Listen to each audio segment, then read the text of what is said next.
দিলে জমিন থেকে আলু ওঠে, আপনারা উঠান, ওই সময় জমিন ফেটে গিয়ে মানুষগুলো উঠতে থাকবে। ওই কিয়ামতের দিনে আল্লাহ পাক সবাইকে দাঁড় করাবে। এ যুবক, আল্লাহকে ভয় করো। এ যুবক, নবীর সুন্নতে জিন্দেগি কাটাও। এ যুবক, তওবা করে ফিরে আসো। কারণ তোমার মাকসাদ নয়, যাত্রা তোমার জায়গা নয়, সিনেমা তোমার ঘর নয়। তোমার ঘর হবে মসজিদ, তোমার স্থান হবে মাদ্রাসা, আর তোমার সোহবত হবে আলেমদের দরবার। মনে রাখবে এত শান্তি তুমি পাবে, আখিরাতেও শান্তি পাবে। আজকে তুমি কোরআন ছেড়ে দিয়ে, রাসূল ছেড়ে দিয়ে, মাদ্রাসা মসজিদ উলামা ছেড়ে দিয়ে বুকে হাত দিয়ে বলো, তোমরা কেউ কি শান্তিতে সংসারে আছো? কেন নাই ভেবেছো কখন? আসো, ফিরে আসো যুবক। এই রং তামাশা এনেছো না, এটা রঙিন দুনিয়া। রঙের পিছনে ছোট না, আমার ছোট হুজুর পীর কেবলা বলতেন, বাবারা গিলটির চমকে সোনা ভুলে গেলি বাবা। গিলটির এমন এমন সব জিনিস বেরিয়েছে, মানুষ আর সোনা ভুলে গেছে, গিলটির পিছনে ছুটছে। গিলটি বোঝেন তো নাকি? কি বলে ওকে? কসমেটিক্সের দোকানে যেটা বিক্রি হয়, সিটি গোল্ড। ওর চমক দেখে, ওর ডিজাইন দেখে মানুষ সোনা ভুলে গেছে। সোনার পিছনে ছুটছে না, ওর পিছনে ছুটছে। আর অল্প পয়সায় পেচ্ছে, কম দামে কিনে মজা বাড়ি ফিরে গেল সোজা, কিছুতে ঢোকে না হাতে, তাই শেষে পস্তানা। কম দামে কিনেছে, পায়ের মোজা অল্প পয়সায় পেয়েছে, ঘরে গিয়ে শীতকালে এবার হাতে ঢুকাতে চাই, যা ঢোকে। হ্যাঁ,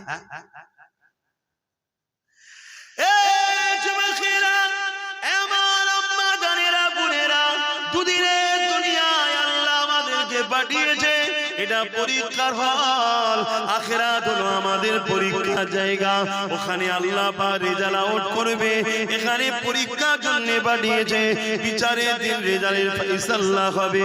কোথায় হবে? ময়দানে মাশর, যে জায়গার নাম। ওই দিনটা কেমন হবে একটু শুনে রেখে দাও। আল্লাহর কোরআন জানাচ্ছে, কানা মিকদারু 50 আলফ সানাতে। কোরআন জানাচ্ছে যে কোরআনে কলম চালাবার ক্ষমতা পৃথিবীর কারো হয়নি, জের জবরকে চেঞ্জ করার পর্যন্ত ক্ষমতা হয়নি।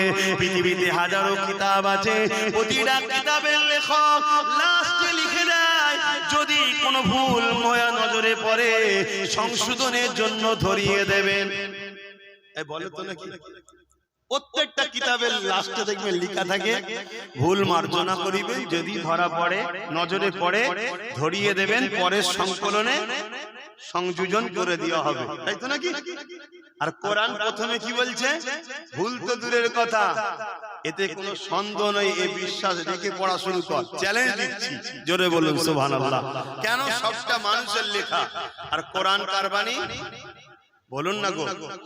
আল্লাহ সৃষ্টিকর্তার কখনো ভুল হয়? হ্যাঁ,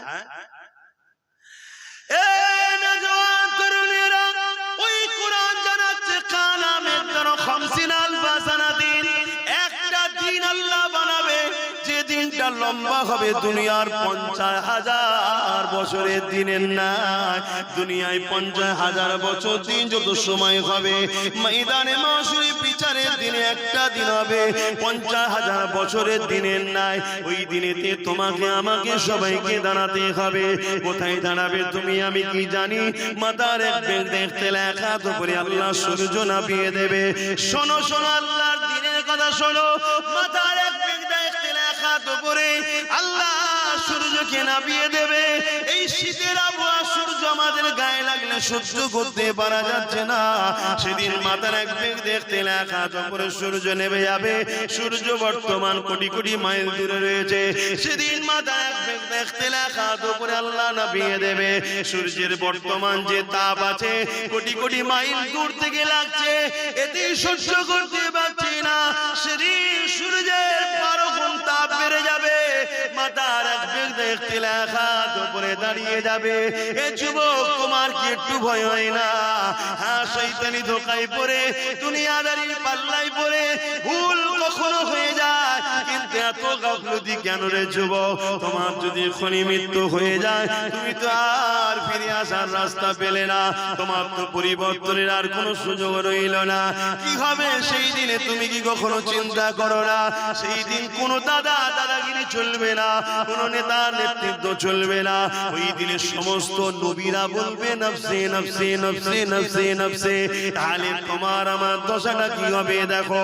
তোমার আমরা যাদের পিছনে ঘুরে বেড়ায়, যাদের জন্য জিন্দেগি কুরবান করে দেয়, যাদের পিছনে টাইম গুলোকে নষ্ট করে কাটিয়ে দাও, যারা তোমাদের ক্ষমতা নিয়ে মসজিদ মাদ্রাসাকে উজাড় করতে লেগেছে, মনে রাখবে সেই দিনে এই জাহান্নামী গুলো তোমাদের কিছুই করতে পারবে না। তাদেরকে তোমরা খুঁজেও পাবে না, কেননা তারা বেহিসাব। যেমন অনেক মানুষ জান্নাতে যাবে, এই জাহান্নামী গুলো বেহিসাব জাহান্নামের দরজার গোড়ায় আগিয়ে যাবে। মনে রাখবে কানা মেকদান খামসিনা আলফা সানাতি, 50,000 বছর পর বিচার শুরু হবে।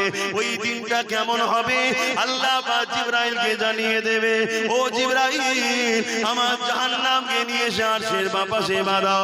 কিতাবের কথা বলে যাচ্ছে শোনো, 70,000 জিনজিল দিয়ে জাহান্নামকে বাঁধা হবে।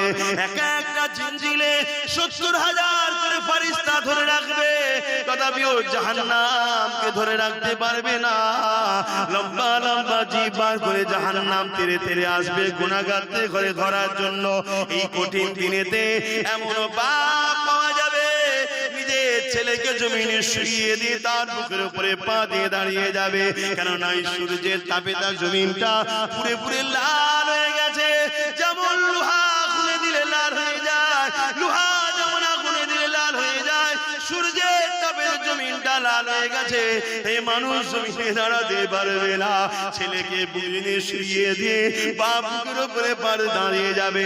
এমনও ছেলে পাওয়া যাবে নিজের জন্মদাতা বাপকে জমিনে শুইয়ে দিয়ে তার বুকের উপরে পা দিয়ে দাঁড়িয়ে যাবে। এমনও মা পাওয়া যাবে নিজের মেয়েকে জমিনে শুইয়ে দিয়ে তার বুকের উপরে পা দিয়ে দাঁড়িয়ে যাবে। এমনও মেয়ে পাওয়া যাবে নিজের মাকে জমিনে শুইয়ে দিয়ে তার বুকের উপরে পা দিয়ে দাঁড়িয়ে যাবে। এক কথায় যার উপরে যার জোর চলবে তাকে জমিনে শুইয়ে দিয়ে বুকের উপরে পা দিয়ে দাঁড়িয়ে যাবে। এ আমার আব্বা জানেরা, মায়েরা, বোনেরা, সূর্যের তাপে যে মানার ক্ষীণগুলো নাক দিয়ে গলে গলে গলে গলে পড়তে লাগবে। ওই দিনটা তোমার আমার কি হবে উপায়? ভাবো ভাবো, আমাদের কাছে এলে আমরা ভাবাই কেন? ভাবাই আমার ঘরেরই তো ভাই তোমরা, আমার নবীর উম্মত উম্মতি ভুল হয়ে যায়। ভাবার পরে যদি একটু তওবা করে, একটু কাঁদে, একটু চোখের পানি ফেলে, আল্লাহ বলে যাই মাফ করবো। জোরে বলুন সুবহানাল্লাহ। কিন্তু আমাদের ঘরে ছেড়ে যাদের পিছনে ছুটছুটি করছো, তোমাদের ঘরে তো ভাবানো দূরের কথা, যাদের না ভাবে সেজন্য আরো চেষ্টা করছে। মেয়ে লাগবে লে, মদ লাগবে লে, গান লাগবে লে, ফাংশন করবি পয়সা লি যা, যা খুশি কর, শুধু আল্লাহ ও রাসূলের দিকে ফিরে নাই মুসলিম যুবকরা চলে যায়। কারণ এরা যদি ফিরে চলে আসে ওই শয়তানদের শয়তানি বন্ধ হয়ে যাবে। কথা শুনছেন না? তারা কোনদিন চাইবে হাফেজ তৈরি হোক আর আমার মতো ওয়াজ করে করে মানুষকে বুঝা। তারা কোনদিন চাইবে মাওলানা তৈরি হোক যারা মানুষকে বুঝাবে, কওমকে ডেকে ডেকে ডেকে ডেকে আনবে, আয় বাবা ফিরে আয়, আল্লাহর বান্দা আল্লাহর দিকে আয়। কেউ চাইবে ভাই বলে? কিন্তু এখন আমার কওমের কাছে আমরা তো আসামি হয়ে গেছি, তোমাদের দুশমনরাই এখন তোমাদের বন্ধু হয়ে গেছে। কি গো, আমি বলা ভুল হচ্ছে নাকি? একটু সরাসরি দাও, পরিবর্তন হও আমার যুবকেরা, ফিরে আসো। আমি আশা রাখবো দ্বিতীয় বছর হচ্ছে, একদিন না একদিন এই জায়গা যেন একটা ইলমের বাগান তৈরি হয়, এখান থেকে জান্নাতের জন্য খুশবু বাইর হয়। জোরে বলুন সুবহানাল্লাহ। মনে রাখবে যেখানে কোরআন তেলাওয়াত হয় ওই জায়গায় আল্লাহর রহমতের ফেরেশতারা আসা যাওয়া করে। জোরে বলুন সুবহানাল্লাহ। আর রহমতের ফেরেশতারা আসা যাওয়া করলে আপনাদের ঈমান কি বলছে? বালা মুসিবত, চাষবাস, কাজবাজ সব ভালো হবে না খারাপ হবে? ভালো হবে। এই কঠিন দিনেতে কি হবে তোমার আমার উপায়? এই কঠিন দিনেতে যারা হাফেজে হাক্কানি হবে তাদেরকে যখন জান্নাতে আল্লাহ যেতে বলবে, জান আপনাদের এখানে দাঁড়াতে হবে না। মন দিয়ে শোনে, বাপের গল্প শোনাচ্ছি, নবীর হাদিস শোনাচ্ছি। আল্লাহ পাকের হাফেজের কোরআন দিগকে আল্লাহ বলবে আমার হাফেজ সাহেব বান্দারা দুনিয়া জমিনে আপনারা আমার কোরআনকে আয়ত্ত করেছে দুনিয়ার মানুষ আপনাদেরকে অনেক ছোট বড় কথা বলেছে এই হাফেজ সাহেব হয়ে কি হবে একে যদি ডাক্তার উকিল জজ করা হতো কোটি কোটি টাকা ইনকাম করতো আরে বাপ মাকে হজে পাঠাতো ভালো মন্দ গাড়ি চাপাতো অনেক কিছু করাতো এই হাফেজ সাহেব হয়ে কি আর করবে ওই তো মসজিদে গিয়ে 2,500-3,000 টাকা নেবে ছাড়া আর কি পাবে তথাপিও আপনারা কারো কথায় কান না দিয়ে এ হাফেজ সাহেবরা তোমার আমার কোরআন তেলাওয়াত করেছো আমার কোরআন আয়াত্ত করেছো দুনিয়াকে আমি চ্যালেঞ্জ দিয়েছিলাম অর্থাৎ আল্লাহ চ্যালেঞ্জ দিয়েছে যখন কোরআনের বিরুদ্ধে ষড়যন্ত্র হয়েছিল জাহিলিয়াতের যুগে আমার আল্লাহ বলেছিল দুনিয়ার মানুষ আল্লাহ ছাড়া সবাইকে একত্রিত করে কোরআনের একটা আয়াত লিখে দেখাও তারা পারেনি এবং আল্লাহ জানিয়েছে এই কোরআনকে কিয়ামত পর্যন্ত দুনিয়া জমিনে হিফাজতের দায়িত্ব আমি আল্লাহ নিয়ে নিলাম এ আমার হাফেজ বান্দারা তাই তোমরা আমার কোরআনকে দুনিয়ার কাগজ কলমে তো লেখা রয়েছে দুনিয়া যদি সেগুলোকে মিটিয়ে দিতেও চায় তোমরা তাই নিজেদের সিনার মধ্যে আমার কোরআন আয়ত্ত করে নিয়েছিলে আমার হাফেজ বান্দারা আজকে তোমাদেরকে এই কঠিন দিনে ময়দানে মাশরে দাঁড়াতে হবে না তোমরা আমার জান্নাতে চলে যাও জান্নাতে চলে যাও ওই সময় হাফেজ বান্দারা বলতে লাগবে এ আমার আল্লাহ পাক আমরা তো জান্নাতে যাব কিন্তু আমরা হাফেজ হওয়ার জন্য আমাদের পিছনে যারা ওসিলা হয়ে দাঁড়িয়েছিল কেউ আমাদেরকে জায়গিরি দিয়েছিল কেউ আমাদেরকে থাকার ঘর দিয়েছিল কেউ আমাদেরকে মাসে মাঝে খানা খাইয়েছিল কেউ আমাদেরকে পড়ার জন্য ঘর করে দিয়েছিল কেউ আমাদের থাকার জন্য ব্যবস্থা করে দিয়েছিল কেউ আমাদের জামা কাপড় কিনে দিয়েছিল নানান দিক থেকে সহযোগিতা করেছিল আল্লাহ তারা তো ময়দানে মাশরে নফসি নফসি নফসি করছে আল্লাহ তাদেরকে ছাড়া আমরা কেমন করে যাই তারা যদি আমাদের পাশে না দাঁড়াতো আমাদের জন্য যদি শিক্ষা কেন্দ্র না করে দিত আমাদের জন্য যদি জায়গিরি থাকার ঘর না দিত আমাদের জন্য খাবার যদি ব্যবস্থা না করে দিত হে আল্লাহ তাহলে আজ হয়তো আমরা কোরআন আয়াত্ত করার সুযোগটা পেতাম না বিশাখ আপনি স্মরণ করিয়ে রেখেছে কিন্তু ওসিলা তো তারা হয়েছিল হে আল্লাহ তাদেরকে ছাড়া আমি জান্নাতে যাব না আমার আল্লাহ বলবে সাদ্দাকটা সত্য বলছি এরা হে আল্লাহর ফেরেশতারে যাও যাও যাও যাও এই হাফেজদের কাতারে একজন হাফেজ সাহেবের সাথে 70 জন পর্যন্ত ব্যক্তিকে আমি আল্লাহ মাফ করে দিয়ে জান্নাতি ঘোষণা দিলাম আরো জোরে বলুন সুবহান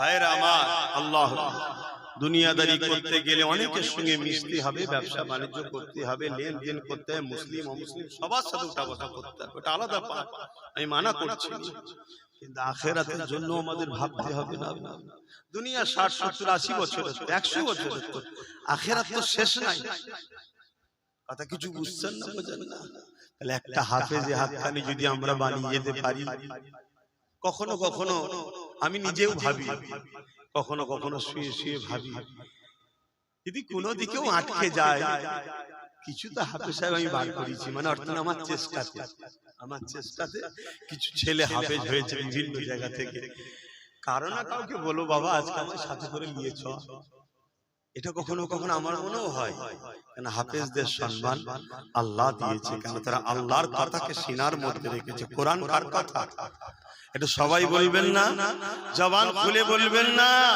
কোরআন হলো কালামুল্লাহ এটা কোনো বই পুস্তক নয় কালামুল্লাহ আল্লাহর কথা জোরে বলুন সুবহানাল্লাহ পৃথিবীতে আপনাকে কেউ যদি চিঠি দেয় আপনার ভালোবাসার কেউ বাপ হতে পারে ভাই হতে পারে বিদেশ থেকে চিঠি পাঠিয়েছে ওই চিঠিকে আপনি খুঁটিয়ে খুঁটিয়ে পড়বেন কেন আমার ভালোবাসা দিয়েছে আমার আব্বা দিয়েছে ভাই দিয়েছে মা দিয়েছে স্ত্রী দিয়েছে আর স্বয়ং আল্লাহ তোমাকে আমাকে একটা চিঠি দিয়েছে 30 পারা কোরআন ওই কোরআনকে কখনো কি খুলে খুলে পড়ার চেষ্টা করেছি বলো করতে পারি, ভুল হয়েছে না হয়নি? কিন্তু এই ভুলের খেসারত দিবার তো একটা রাস্তা আছে। কি? আমি একটা ছেলেকে পড়াবো, আমি একটা ছেলেকে পড়াবো, আমি একটা ছেলেকে পড়াবো, এইভাবে সবাই যদি চেষ্টা নিই যে একটা করে হাফেজ বানাবো, তাহলে লক্ষ লক্ষ হাফেজ হবে না? হবে না? তাহলে দুনিয়া যতই কোরআনের পিছনে লাগো, অপর দিক দিয়ে আমরা চ্যালেঞ্জের মোকাবেলায় কোরআনের হাফেজ বাড়িয়েই যাব। জোরে বলুন সুবহানাল্লাহ, আরো জোরে বলুন সুবহানাল্লাহ। নারে দিবে তাহলে দরকার আছে না? আমি কি ভুল করছি? আপনাদের কি মনে হচ্ছে ভুল করছি? কিয়ামতের ওই কঠিন দিনে তোমার বাড়ি কাজে লাগবে না, তোমার গাড়ি কাজে লাগবে না, তোমার সংসার কোনো কাজে লাগবে না। এই যুবকেরা, তরুণেরা, হ্যাঁ ডাক্তার বানাও, উকিল বানাও, জজ বানাও, আমি বিরোধী করছি না, কিন্তু মনে রাখবে তোমার ডাক্তার ছেলে কিয়ামতে দিন নফসি নফসি করবে, তোমার জজ ছেলে কিয়ামতে দিন নফসি নফসি করবে, তোমার ভিআইপি ছেলে নফসি নফসি করবে। যাকে সব সময় গাফলতি করো কেন, সে তো 2500-3000 বেশি আনতে পারে না। মনে রাখবে কবরে যখন চলে যাবে, ডাক্তার ফাতিহা করতে যাবে না, তোমার জজ ফাতিহা করতে যাবে না, তোমার এমন করে ভিআইপি ছেলেটা যাবে না। যাবে কে? তোমার আল্লাহর কালাম পড়া ছেলেটা যাবে, যে সূরা ফাতিহা পড়বে, সূরা ইয়াসিন পড়বে, আমল করে দরুদ শরীফ পড়ে চোখের পানি ফেলে তোমার জন্য কাঁদবে। আল্লাহ আমার আব্বা জান, আমার আম্মা জান, আল্লাহ পাক জানি না কবরে কি হালে আছে, আল্লাহ আপনি ক্ষমা করে দিন। আল্লাহ এ যুবক শুনো, আল্লাহর কোরআন জানাচ্ছি, নবীর হাদিস জানাচ্ছি, তোমার এই হাতের দোয়াকে আল্লাহ বৃথা দেবে না। তোমার হাফেজ বাচ্চা দোয়ার ওসিলা করে তোমার কবরে যদি আযাব হয়ে থাকে, ওই সওয়াব যেতে যেতে যেতে যেতে যেতে একদিন না একদিন ওই কবরের আযাবকে আল্লাহ পাক মাফ ক্ষমা করে দেয়।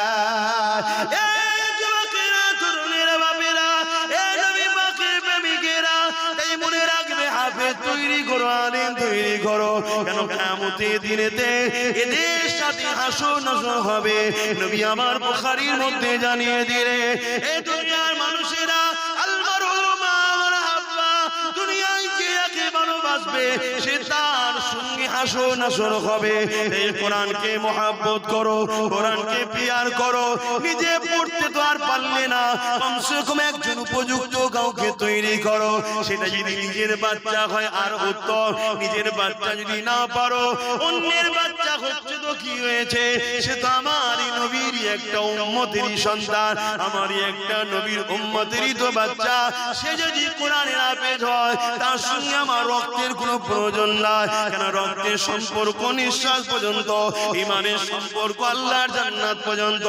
রক্তের সম্পর্কে ঝগড়া হয়, রক্তের সম্পর্কে লেনদেন মারপিট হয়, রক্তের সম্পর্কে জমি জায়গার ভাগ বন্টন হয়, রক্তের সম্পর্কে ফিতনা বাজার হয়, কিন্তু ইমানের সম্পর্কে কোনোদিন ঝগড়া হয় না, মারপিট হয় না। ইমানের সম্পর্কটা এমন সম্পর্ক, যদিও কোনো দিকে তোমার একটু খাদ হয়ে ধরা পড়ে যা, তোমার ইমানের সম্পর্কের ভাইটা কিয়ামতের দিনে তোমার হাতটা ধরে আল্লাহর জান্নাতে নিয়ে যাবে। আরো জোরে বলুন সুবহান। এই যুবকেরা, তরুণেরা, আর একটা কথা বলি শোনো, কিয়ামতের দিনে যখন আল্লাহ বিচারের দিন করবে, ওই দিনে কোরআনকে আল্লাহ সুন্দর করে সাজাবে। দুনিয়ায় যে ছাপা কোরআন রয়েছে, এটা নয় লাউহে মাহফুজে যেটা রয়েছে, লাউহে মাহফুজে যেটা রয়েছে, সেই লাউহে মাহফুজের মধ্যে যা লেখা আছে, ওই লেখা কিন্তু এই কোরআনের মধ্যেই রয়েছে।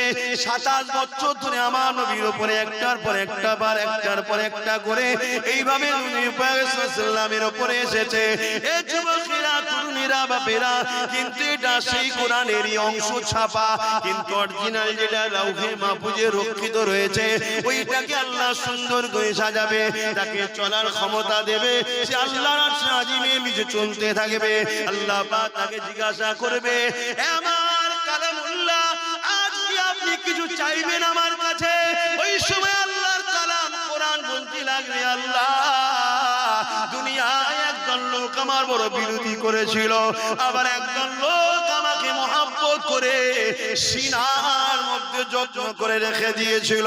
একজন লোক আমাকে মিটাবার জন্য মাদ্রাসাগুলোকে ব্যান করেছিল, আবার একজন লোক কাঠের পয়সা খরচ করে ওই মাদ্রাসাকে প্রতিষ্ঠিত করে ওখানে আপনার বান্দাদেরকে ভর্তি করে তাদেরকে কোরআন শিখিয়েছে, তারা সিনার মধ্যে রেখে দিয়েছিল।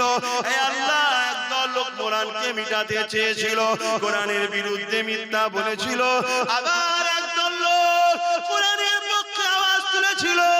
আলহামদুলিল্লাহ, আমি মনে করি কোরআন সেদিন আমার বিষয়ও বলবে। হে আল্লাহ, আব্বাস আমার পক্ষে আওয়াজ তুলেছিল, যারা কোরআন মিটাতে চেয়েছিল তাদেরকে মানবরূপী পশু বলেছি। হে আল্লাহ, কোরআনের পক্ষে দাঁড়িয়ে আমাকে পিয়ার করে আব্বাস কথা বলেছিল, এই বলাতে আব্বাসের অনেক দুশমন বেড়েছিল, তবে আব্বাস কোরআনকে ভালোবেসে আওয়াজ তুলেছিল। আজকে আপনার কালাম কালামুল্লাহ আমি আপনার কাছে আশা রাখি, যেদিন যারা কোরআনকে পিয়ার করেছে, কোরআনকে মুহাব্বত করেছে, কোরআনের মজলিস করেছে, কোরআনিয়া প্রতিষ্ঠান তৈরি করতে চেয়েছে, আল্লাহ তাদেরকে আজকে আমি জান্নাতে দেখতে চাই। আমার আল্লাহ কালামুল্লাহ নিজের কথাকে খুশি করার জন্য, কালামুল্লাহ মানে আল্লাহ নিজের কথা, নিজের কথাকে সম্মানিত দিবার জন্য আল্লাহ তাদেরকে জান্নাতে দিয়ে দেবে। কোন দিক দিয়ে যাদের সঙ্গে কোরআনের প্রেম ভালোবাসা ছিল, আরো জোরে বলুন সুবহান।